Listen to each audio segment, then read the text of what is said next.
Welcome to Profit Guru. I'm Cassandra Barney, and I am a teacher who has recently turned into a full-time Amazon seller.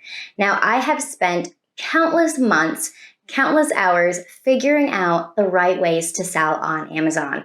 And that is what this channel is all about. Staying true to my roots of loving to teach, learning the principles of how to be successful on Amazon, and sharing that with you guys right here. So if you're interested in that type of content, please consider subscribing to our channel. In this video today, I want to share with you guys what I've been gathering for private label research. Now, there is a lot that goes into private labeling a product. First off, it costs a lot of money. So this isn't something that you're going to want to just gamble on. You're going to want to do the right research to make sure that you're setting yourself up for success. So in this video, I want to share with you guys exactly how I'm able to find a ton of private label product opportunities that are in great niches with lower competition that have great potential to make you a profit. Let's go. I've put together for you guys my exact blueprint of criteria that a product has to meet in order for me to want to private label it and make sure that it's going to be a success. So the first tip that I can give you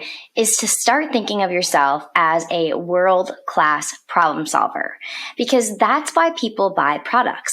Either they're looking for a specific need that they have that they need met, or they're looking for a problem that they have to become solved.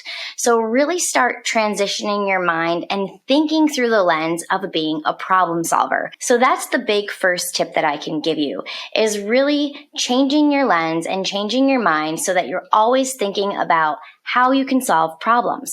What would you need in any given circumstance to make what you're doing easier?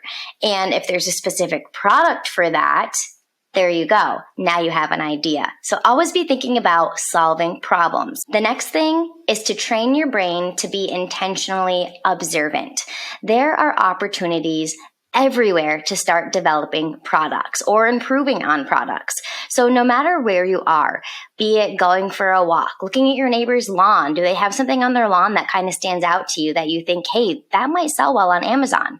At a friend's house, in a friend's vehicle, maybe they have something in their vehicle that's maybe like an organizer or a trash can holder. Anything cool that you think to yourself, oh, I like that. Maybe that'll sell on Amazon, and check it out. So start making it a part of your daily habitual thinking, just something that you do out of habit, to be observant to what's around you for products that already exist that you could potentially rebrand and bring to the Amazon marketplace. So the very first box that I make sure is checked off before I start pursuing an item any further for private labeling is making sure it's not seasonal. And I feel like that's pretty self-explanatory because we want sales year-round. So I wouldn't want to private label a Santa Claus blow-up inflatable because people aren't going to be buying those very likely in the summer seasons, right? They're probably only going to be buying these in November and December.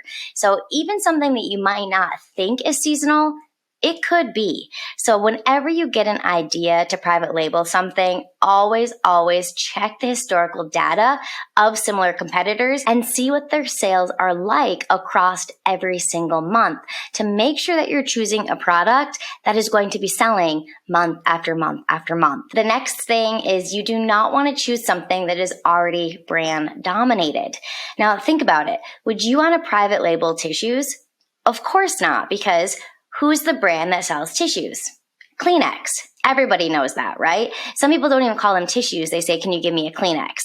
You don't want to be choosing products where you don't have a chance to compete because the brand has already established themselves as the head front person to be buying this product from. So be careful with choosing things that already have a set brand associated with them and they're just dominating that market. So what you'll want to do here to make sure to avoid this is to check the products in that niche, and you want to see that sellers that aren't getting very many reviews are still receiving sales.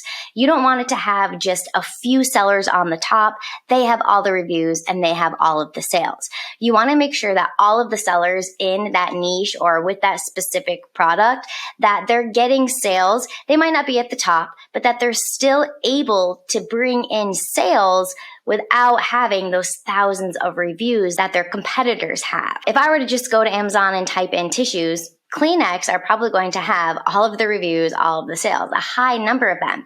There's probably not many lower sellers that are getting sales without those reviews because it's already being dominated by a different brand. So once you know that it's not seasonal, it's not brand dominated, next you want to ask yourself, does it have a developmental potential? And what I mean by that is, can you make this product better somehow? Because if you can't change it and you're just going to take the same old product and manufacture it and put your own brand on it and expect it to sell without changing it, you're probably not going to compete very well against the sellers who are already known in that niche. So the real goal is to visually be able to somehow change this product so it's more aesthetically pleasing to the buyers. Also thinking about the functionality of it. Say you have an electric toothbrush and you notice that the reviews say that the toothbrush is really loud. Well, there you go. You could develop it right there and it has potential. Functionally, you could make it so that it's not humming and buzzing so loud. So the way that you find out if something has developmental potential is by really looking at the reviews on your competitor's listing. I go through all of them. I'll start with the 5 stars because I do want to see what the customers do like about the product. But then really what's going to get that home run hit for me is looking at the stars that are 2 or 3. These people have a complaint about the product that I can absorb and hopefully bring it to my manufacturer and change it and make it better. And here's the long list of things that I always avoid. Me personally, I don't have my hazmat training. You can go to your Amazon Seller Central and get on the wait list to take that. It is a training you have to take with them. Anything that's considered hazmat. So I don't worry with that. I don't really want to have anything to do with that. So I don't sell hazmat. Meltables. The reason why I don't sell meltables is because for half of the year, you can't send those into the warehouses. During the warm season, they're not going to accept those until October 15th because they don't want it to melt and have to do refunds to the customer. So if something is meltable, I don't want to private label that. I also don't like things with different variations because now this is where it's going to get a little tricky with my MOQs and having to order different colors or different sizes. It's just another hurdle or a hassle, especially if this is one of your first products that you're launching. You're probably not going to want to have to deal with the hassle of worrying about variations. I also don't like to sell electronics or breakables, and that's because they come with a lot of returns. Electronics break, things that are made of glass, they break. I don't want to have to know that this product has a high potential of being returned by the customer. So for me personally, I stay away from that. Also, I don't want my product to be oddly shaped or oversized. Ideally, I want this to be less than 4 pounds. 2 pounds and lower, that's even better. And that's because the shape and the size, this is all going to affect the shipping. And if it's oddly shaped, if it weighs a lot, that is really going to increase what you have to pay in fees for shipping. And finally, I always like to think, how could I turn this one product into a bundle? And there's a lot of reasons for bundling. First and foremost, you're going to pay less Amazon fees. So if you have one small product and you put another small product with it, your fees are still going to be the same. So rather than paying a fee on this product and a fee on this product, put them together, you're paying one fee. Boom, that just increased your profit margins. Along with increasing your profits, it's also going to increase value to the customer. Because if you choose a product that meshes or goes along really well with another product and they're probably going to buy that with it in conjunction anyways, why not save them the time and hassle and just put those things together into one listing? It's definitely going to make the buyer want to buy your bundle with the items together versus buying it separately from 2 separate listings. And it's also a great way to make you stand out against your competition. So now to put this all into action, I come here to Profit Guru and I come to the Products tab. I first like to come here to Advanced Filter. And now I can put in some more filters so that it is narrowed down more to a product that I'm looking for. So first I'll come right here to the categories. And if there's specific categories that I want to source within, I'll choose them here. So maybe we're going with pet supplies, or we might be opened up to some kitchen and dining. So any category that I'm interested in, I'm just going to keep inputting them. I don't like to have to compete with Amazon for arbitrage listings or for any listing at all for that matter. So I'll turn on no, I don't want to see it sold by Amazon. Now, price is also really important to filter because if you are selling something that doesn't have a high enough price point, you're not going to be making any money after all of your fees and your cost of goods. Your net margin is not going to be high unless your selling price is high enough. So ideally, you really don't want to go $10, that's even really low. So ideally, I would like my product to be at least $20.